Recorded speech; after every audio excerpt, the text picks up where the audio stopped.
ಮತ್ತು ನಮ್ಮ ಎಲ್ಲ ನಗರಸಭೆಯ ಸದಸ್ಯರು ಒಂದು ತೀರ್ಮಾನವನ್ನು ಮಾಡಿದ್ವಿ. ಸತತವಾಗಿ 2017ರಿಂದ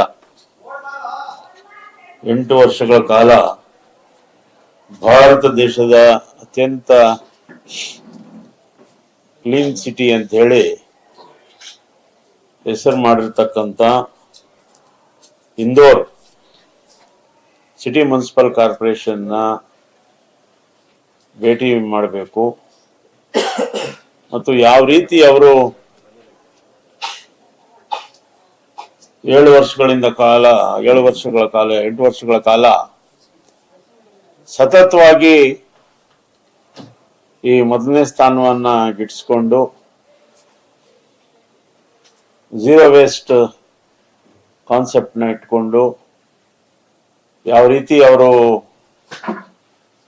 ಕೆಲಸ ನಿರ್ವಹಿಸ್ತಾ ಇದ್ದಾರೆ ಅಂತ ಹೇಳಿ ನಾವು ನಮ್ಮ ಎಲ್ಲ ನಗರಸಭಾ ಸದಸ್ಯರು ಅಧ್ಯಯನ ಮಾಡಿ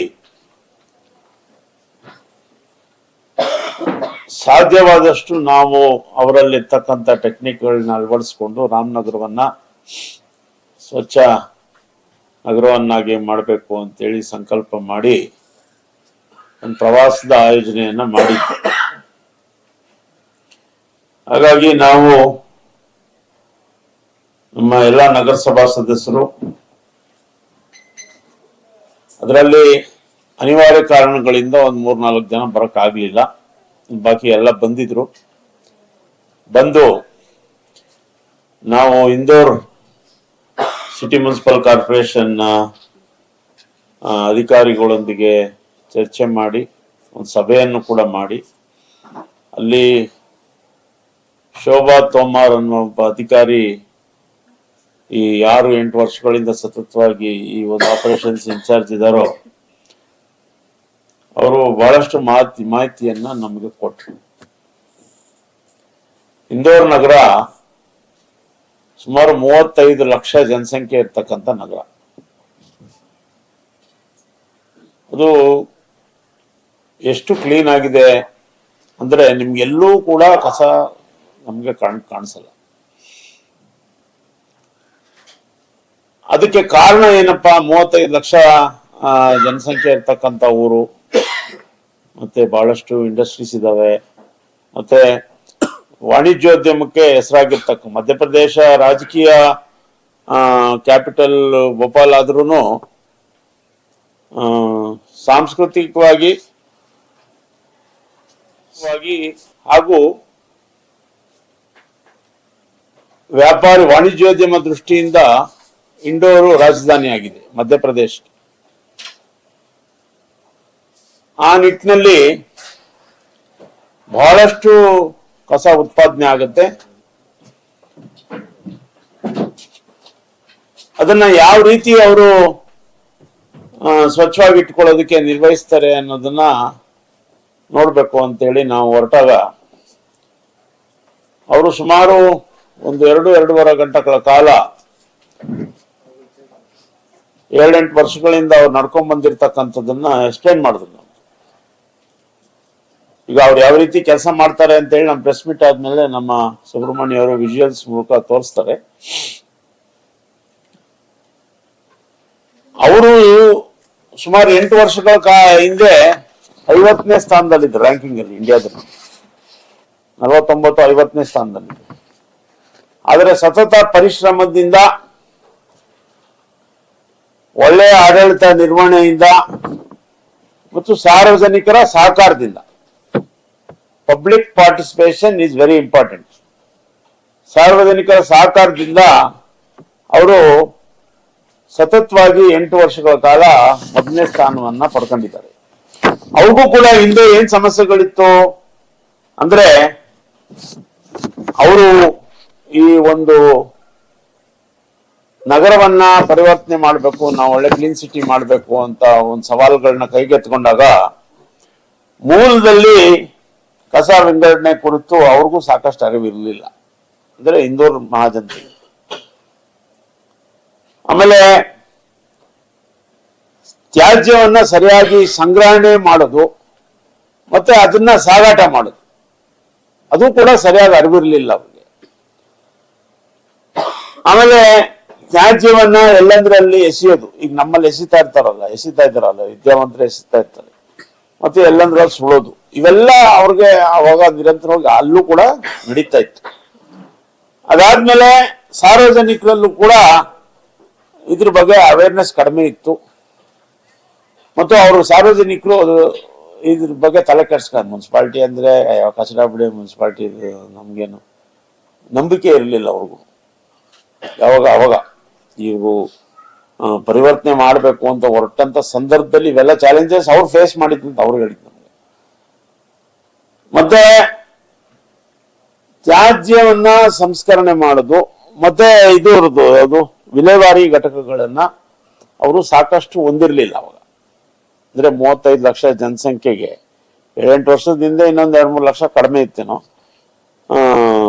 ಅವರು ತ್ಯಾಜ್ಯ ಸಂಸ್ಕರಣೆಗಾಗ್ಲಿ ಅಥವಾ ವಿಲೇವಾರಿ ಘಟಕಗಳಾಗ್ಲಿ ಅವರಲ್ಲಿ ಸಾಮರ್ಥ್ಯ ಇರಲಿಲ್ಲ ಅನ್ನೋದು ಚಾಲೆಂಜಸ್. ಆಮೇಲೆ ಅವರು ಏನ್ ಮಾಡಿದ್ರಂತೆ, ಪ್ರತಿನಿತ್ಯ 1 ವರ್ಷ 2 ವರ್ಷ ನಿರಂತರವಾಗಿ ಕಸವನ್ನ ಹಾಕಬಾರ್ದು ನೀವು ಬೇರೆ ಕಡೆ ಅನ್ನೋದನ್ನ ಎಜುಕೇಟ್ ಮಾಡಿದ್ದಾರೆ ಜನಕ್ಕೆ. ಪ್ರತಿನಿತ್ಯ ಮುನ್ಸಿಪಲ್ ಸ್ಟಾಫ್ ಪ್ರತಿನಿತ್ಯ ಪದೇ ಪದೇ ಪದೇ ಪದೇ ಪದೇ ಪದೇ ಜನರಿಗೆ ಕಸವನ್ನ ನೀವು ಗಾಡಿಗೆ ಹಾಕ್ಬೇಕು, ಕಸವನ್ನ ನೀವು ಗಾಡಿಗೆ ಹಾಕ್ಬೇಕು, ಕಸವನ್ನ ಗಾಡಿಗೆ ಹಾಕ್ಬೇಕು. ಒಂದು, ಆಮೇಲೆ ಕಸನ ಡಿವೈಡ್ ಮಾಡಬೇಕು, ಹಸಿ ಕಸ ಒಣ ಕಸ ಅದನ್ನ ಎಜುಕೇಟ್ ಮಾಡಿದ್ದಾರೆ. ಅದು ಕೂಡ ಬಹಳ ಸವಾಲಿನ ಸಂಗತಿ. ಅವರು ಬಹಳಷ್ಟು ನಿರಂತರವಾದಂತಹ ಪ್ರಯತ್ನ ಮಾಡಿ ಆಮೇಲೆ ಸಾರ್ವಜನಿಕರಿಗೆ ಮಾಹಿತಿ ಕೊಟ್ಟು ಎಲ್ಲಂದ್ರಲ್ಲಿ ಕಸ ಹಾಕಿದ್ರೆ ನಾವು ದಂಡ ಹಾಕ್ತೀವಿ ಅಂತೇಳಿ ಸೀರಿಯಸ್ ಆಗಿ ಅದನ್ನ ಪರಿಪಾಲನೆ ಮಾಡಿದ್ದಾರೆ. ಮತ್ತೆ ಸ್ಟಾಫ್ ಯಾರು ಸರಿಯಾಗಿ ಕೆಲಸ ಮಾಡ್ತಾ ಇಲ್ವೋ ಅವ್ರ ಮೇಲೆ ನಾವು ನಿರ್ದಾಕ್ಷಿಣ್ಯವಾಗಿ ಕ್ರಮ ಕೈಗೊಂಡ್ವಿ. ಆಮೇಲೆ ಜನರಿಗೆ ಇಷ್ಟೆಲ್ಲ ಅವೇರ್ನೆಸ್ ಕ್ರಿಯೇಟ್ ಮಾಡಿದ್ಮೇಲೆ ಜನ ಎಲ್ಲಂದ್ರಲ್ಲಿ ಕಸ ಹಾಕಿದ್ರೆ ನಾವು ದೊಡ್ಡ ಮಟ್ಟದ ಫೈನ್ಗಳನ್ನ ಹಾಕೊಂಡು ಬಂದ್ವಿ. ಯಾವಾಗ ಇವೆರಡೂ ಟೈಟ್ ಮಾಡಿದ್ವಿ ಆಮೇಲೆ ನಮ್ಗೆ ಸರಿ ಹೋಯ್ತು. ಆಮೇಲೆ ಸಾಕಷ್ಟು ಸವಾಲುಗಳಿರ್ತವೆ. ಈಗ ರಾಜಕೀಯ ಒತ್ತಡಗಳಿರ್ತದೆ, ಏನೋ ಕ್ರಮ ತಗೊಂಡಾಗ ಇಂಥ ಸಂದರ್ಭಗಳಲ್ಲಿ ಅವೆಲ್ಲನೂ ಕೂಡ ಅವರು ಆ ಒಂದು ಸವಾಲುಗಳನ್ನ ತೂಕೊಂಡು ಬಂದು ಯಾವುದೇ ಒಂದು ಮುಲಾಜಿಗೆ ಒಳಗಾಗದೆ ಆ ಒಂದು ಆಡಳಿತ ನಿರ್ವಹಿಸಿದ್ದ ಕಾರಣ ಇವತ್ತು ಇಂದೋರು 8 ವರ್ಷಗಳ ಕಾಲ ಸತತವಾಗಿ ಕ್ಲೀನ್ ಸಿಟಿ ಅನ್ನೋದನ್ನು ಮಾಡ್ಕೊಂಡು ಬಂದಿದೆ. ವಿನಮ್ರನಾಗಿ ಮನವಿ ಮಾಡೋದೇನಂದ್ರೆ, ಈ ಬಾರಿ ನಮ್ಮ ಗುರಿ, ಈ 1 ವರ್ಷ ಆಯ್ತು ನಮ್ದು ಇದಾದ್ಮೇಲೆ, ಈ ಬಾರಿ ಇನ್ನು ಉಳಿದ ಅವಧಿ ನಮ್ಮ ನಗರಸಭಾ ಸದಸ್ಯರು ಎಲ್ಲರದು ಏನು ಒಂದು ಅವಧಿ ಇದೆ, ಈ ಅವಧಿನಲ್ಲಿ ಒಳಗಡೆ ನಾವು ರಾಮನಗರವನ್ನ ಕ್ಲೀನ್ ಸಿಟಿ ಮಾಡಬೇಕು ಅನ್ನೋ ಒಂದು ಸಂಕಲ್ಪವನ್ನ ನಾವು ಹೊಂದಿದ್ದೇವೆ. ಏನೇ ಕಷ್ಟ ಆಗ್ಲಿ ಅದಕ್ಕೆ ಬೇಕಾಗಿರ್ತಕ್ಕಂಥ ಎಲ್ಲ ಇನ್ಫ್ರಾಸ್ಟ್ರಕ್ಚರ್ನ ರೆಡಿ ಮಾಡ್ಕೊಂಡು ನಾವು ಸಾಧನೆ ಮಾಡೇ ತಿರ್ಬೇಕು ಅನ್ನೋದು ಒಂದು ಸಂಕಲ್ಪನ ಮಾಡಿದ್ವಿ. ಅದಕ್ಕೆ ಬಹಳಷ್ಟು ಶ್ರಮ ಆಗ್ಬೇಕು, ನಾವು ಹಾಕ್ಬೇಕು, ನಗರಸಭಾ ಸದಸ್ಯರುಗಳು ಎಜುಕೇಟ್ ಮಾಡ್ಬೇಕು. ಆಮೇಲೆ ಈಗ ರಸ್ತೆಗಳ ಮಧ್ಯೆ ಕಸ ಎಸೆಯೋದು, ರಸ್ತೆಗಳ ಮಧ್ಯೆ ಗುಂಡಿಗಳು, ಪ್ರತಿಯೊಬ್ಬರನ್ನ ಎಜುಕೇಟ್ ಮಾಡ್ಬೇಕು. ಆಮೇಲೆ ರಾಜಕೀಯ ಒತ್ತಡ ಬೀಳ್ಬೇಕು. ಯಾಕಂದ್ರೆ ಈಗ ಇತ್ತೀಚೆಗೆ ಕೆಲವು ಸಾರಿ ನಾವು ನೋಡಿದ್ವಿ, ನಮ್ಮಲ್ಲಿ ಅಧಿಕಾರಸ್ಥರೇನೆ ಏನು ಈಗ ನಮ್ಮ ಆಫೀಸರ್ಸ್ ಫೈನ್ ಹಾಕಿ, ಈಗ ನಮ್ಮಲ್ಲಿ ಯಾರಾದ್ರೂ ಅಡ್ವರ್ಟೈಸ್ಮೆಂಟ್ ಮಾಡಿದ್ರೆ, ಯಾವ್ದಾದ್ರು ಕಂಪ್ನಿಯವರ ಶೋರೂಮ್ಗಳು ಅಡ್ವರ್ಟೈಸ್ಮೆಂಟ್ ಮಾಡಿದ್ರೆ ನಮಗೆ ಅವ್ರಿಗೆ ಟ್ಯಾಕ್ಸ್ ವಸೂಲಿ ಮಾಡಬಹುದು ಒಂದು ಅವಕಾಶ ಇದೆ, ರೆವಿನ್ಯೂ ಜನರೇಟ್ ಮಾಡಕ್ಕೆ ಅದು ಅವಕಾಶ ಇದೆ. ಈಗ ಯಾರು ನಿಮ್ಮಂತವ್ರು ಹೇಳಿಸ್ಬಿಟ್ಟು ಬಿಡ್ರಿ ಪರವಾಗಿಲ್ಲ ಏನು ಅಂತ ದೊಡ್ಡವರೇ ಫೋನ್ ಮಾಡಿದ್ರಿ, ನಮ್ಮ ಅಧಿಕಾರಿಗಳ ಮೇಲೆ ಗರಂ ಆಗಿರೋದು ಇದೆ, ಆದ್ರೂ ನಾವು ಬಿಟ್ಕೊಟ್ಟಿಲ್ಲ. ಏನು ಆಮೇಲೆ ಫ್ಲೆಕ್ಸ್ ತೆಗಿಯೋದು, ಈಗ ನಾವು ಇನ್ಮೇಲೆ ಸೀರಿಯಸ್ ಆಗಿ ಯಾವುದೇ ಕಾರಣಕ್ಕೂ ಪರ್ಮಿಷನ್ ಇಲ್ಲದೆ ಫ್ಲೆಕ್ಸ್ ನ ಹಾಕಕ್ಕೆ ಕೊಡಲ್ಲ. ಅದು ಯಾರ್ದಾದ್ರೂ ಸರಿಯೇ, ಯಾಕಂದ್ರೆ ನಮ್ಗದು ಒಂದು ಪಾರ್ಟ್ ಆಫ್ ರೆವಿನ್ಯೂ. ಈಗ ನಮ್ಮಲ್ಲಿ ಈಗ ಬಹಳಷ್ಟು ಜನ ಈಗ ಮಾಡ್ತಾ ಇದ್ದಾರೆ, ಬಟ್ ಆದ್ರೂ ಕೆಲವರು ಉದಾಸೀನದಿಂದ ಫ್ಲೆಕ್ಸ್ಗಳು ಹಾಕೋದನ್ನ ನಾವು ನೋಡ್ತಾ ಇದ್ದೀವಿ. ನಾವು ಅವ್ರು ವಾರ್ನ್ ಮಾಡಿದೀವಿ. ಯಾರು ಫ್ಲೆಕ್ಸ್ ಹೊಡೆಯೋರಿಗೆ ನಮ್ಮ ಪರ್ಮಿಷನ್ ಇಲ್ಲದೆ ನೀವು ಮಾಡಬಾರದು ಅಂತ. ಅದು ಯಾಕೆಂದ್ರೆ ಸತತವಾಗಿ ಬರ್ತ್ಡೇಗಳು, ಇನ್ನೊಂದು ಫಂಕ್ಷನ್ಗಳು ನಮ್ಗೆ it's a part of our revenue. ಅದಕ್ಕೋಸ್ಕರ ನಾವು ಅದನ್ನ ಕಡ್ಡಾಯವಾಗಿ ಸ್ಟ್ರಿಕ್ಟ್ ಆಗಿ ಮಾಡ್ತೀವಿ ಮುಂದೆ. ಆ ರೀತಿ ಯಾವುದೇ ರೀತಿ ಒತ್ತಡ ಬಂದ್ರು ಅವ ಒತ್ತಡಕ್ಕೆ ಬಗ್ಗದೆ ನಾವು ಎಂಟೈರ್ ನಗರಸಭೆ, ನಮ್ಮ ರಾಮನಗರ ನಗರಸಭೆ ನಾವೆಲ್ಲರೂ ಒಂದಾಗಿದ್ದೇವೆ. ನಾವು ಸಂಕಲ್ಪ ಮಾಡಿ ಮುಂದೆ ಈ ಅವಧಿನಲ್ಲಿ ಈ ಬಾರಿ ಯಾರ್ಯಾರು ನಗರಸಭಾ ಸದಸ್ಯರಾಗಿದ್ದಾರೋ ನಾವೆಲ್ಲರೂ ಕೂಡ ಒಂದು ಸಂಕಲ್ಪ ಮಾಡಿದ್ದೇವೆ. ಈ ಬಾರಿ ಏನಾದ್ರೂ ಕಷ್ಟ ಆಗ್ಲಿ ನಾವು ಕ್ಲೀನ್ ರಾಮನಗರನ್ನ ಸಂಕಲ್ಪ ಮಾಡಿ ಮುಗಿಸ್ಲೇಬೇಕು ಅನ್ನೋದು ಒಂದು ತೀರ್ಮಾನಕ್ಕೆ ನಾವು ಬಂದಿದ್ದೀವಿ.